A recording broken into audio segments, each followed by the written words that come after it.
આજે તો બનાવ્યું શિયાળાનું સ્પેશિયલ લીલી હળદરનું શાક। 200 ગ્રામ આપણે હળદર લઈ લીધી, પછી લીધી ડુંગળી, લીલું લસણ, ધાણા અને ટમેટા બધાનું ઝીણું કટિંગ કરી લીધું। પછી કડાઈમાં 2 ચમચી ઘી નાખી દીધું। ઘી ગરમ થઈ ગયું છે તો આખું જીરું નાખી દીધું। આપણે ખમણીને રાખી હતી હળદર પણ નાખી દીધી। ગેસ ધીમો રાખીને આપણે હળદરને ઘીમાં શેકી લેવાની। આપણી હળદર શેકાઈ ગઈ છે। 2 ચમચી ઘી લઈને ડુંગળી લસણનો વઘાર કરી લઈશું।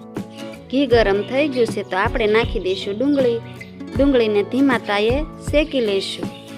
પછી નાખી દઈશું ટમેટા નાખી દેવાના। ટમેટાને મિક્સ કરીને મીઠું, મરચું અને ધાણા જીરું નાખીને લીલું લસણ નાખી દેવાનું।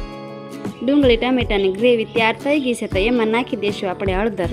એને મિક્સ કરીને અડધો ગ્લાસ પાણી નાખી દઈશું। પછી ગરમ મસાલો નાખીને સારી રીતે હલાવી લઈશું। પછી લીલા ધાણા નાખીને આપણું શાક થઈ ગયું છે તૈયાર। હળદરનું શાક બની ગયું છે ને રોટલી બની ગઈ છે। હાલો બધાય જમવા।